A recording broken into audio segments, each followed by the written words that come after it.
Today on Max Kelly's Vegan Cooking Show, we're going to be making fajitas. I mean fajitas. I mean fajitas.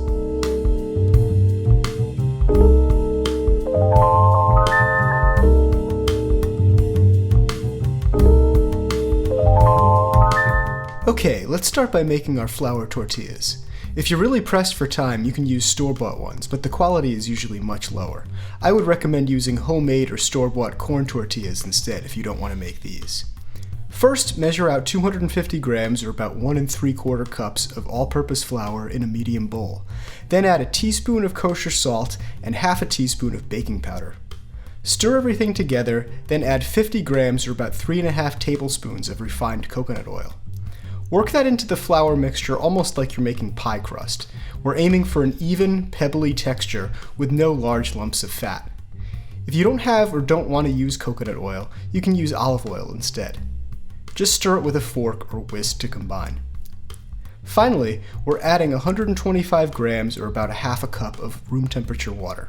Add it a little at a time and work the dough with your hands until the water is absorbed. The dough will stick to your hands at first, but just keep working it and it should pull away from your hands in the mixing bowl as the gluten develops. Knead it for a couple of minutes, just until the dough feels soft but springy and there are no patches of dry flour left on the bottom of the bowl. Cover the dough and let it rest for about 30 minutes. In the meantime, we can prep our other ingredients. Let's start by making a dry spice mixture.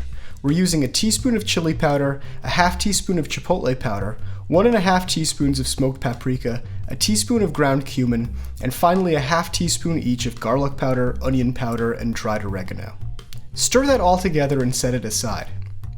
You can also use about 2 tablespoons of pre-made fajita seasoning if you prefer.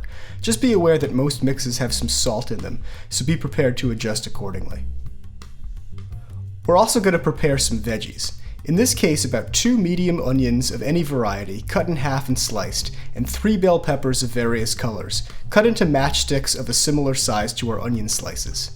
I'm also going to roughly chop 2 large cloves of garlic and mince about a half a jalapeno pepper. Now that our dough has had some time to rest, let's finish making the tortillas. First, we need to divide the dough into 12 equal pieces. Of course, you can just eyeball it, but I like to use a kitchen scale for this. We're aiming for 35 to 36 gram dough portions, so just set the bowl and dough on the scale, zero it, and tear off dough until the scale reads -35 or 36. Once you have a dough portion, roll it together to form a ball and return it to the bowl. The relatively large amount of oil in the dough helps keep the balls from sticking together. Once you've portioned and shaped your dough, cover it back up and start heating a cast iron skillet or griddle over medium-low to medium heat. Now generously dust a work surface and rolling pin with flour. Coat 1 dough ball in flour and begin flattening it out into a disc. Roll up and down with your rolling pin, then give your dough about 1/8 of a turn and repeat. Add extra flour as necessary and keep doing this until you wind up with a thin, even circle of dough that's a little bit wider than your palm. It takes some practice, but you'll eventually be able to roll them so thin that they start to become translucent. Don't worry if you make some mistakes. Misshapen tortillas are still delicious. You can roll out 2 or 3 tortillas and set them aside, then transfer them all to the griddle or skillet so that they cook at the same time. After a few seconds, you should start to see some bubbles appear on the surface. Let them cook for about 45 seconds to a minute, then flip them over and cook for another minute or so. Adjust the heat if they're scorching or not cooking quickly enough, and cook until both sides have some golden to dark brown spots. Transfer the cooked tortillas to a plate lined with a clean dish towel and set them aside while you prepare the filling. For the protein, I'm using chickwheat. You can find this recipe on the blog Avocados and Ales. I'll leave a link to the post down in the description. It looks and behaves almost uncannily like shredded chicken, and the recipe is pretty easy and very consistent. You can also use store-bought chicken or beef substitutes, or play around with tofu, tempeh, or even beans if you prefer. Add the chickweed along with about 2 tablespoons of olive oil to a large cast iron skillet over medium heat. Stir to coat evenly and cook until the shreds are nice and brown with a few dark charred spots starting to develop. Add a teaspoon or 2 more oil and mix in about a tablespoon of your dry seasoning mixture. Stir that around to bloom the spices and distribute them evenly. Then when everything is nice and aromatic, transfer the chickweed to a large bowl and set it aside. Immediately add your onion slices and toss them with a few pinches of kosher salt. The onions will start releasing their water, which will help release any spices or chickweed pieces that stuck to the pan. When the onions have softened and started to turn golden brown, add a tablespoon or two of olive oil, give everything a stir, then add your peppers.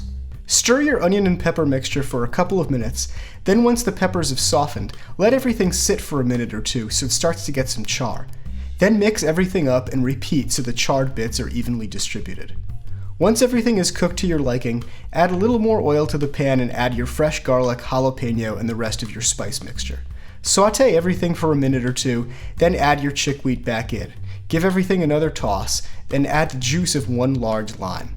Finally, add about a tablespoon of soy sauce, give your mixture a good stir, and when the liquid has mostly evaporated, shut off the heat. Now it's finally time to assemble our fajitas.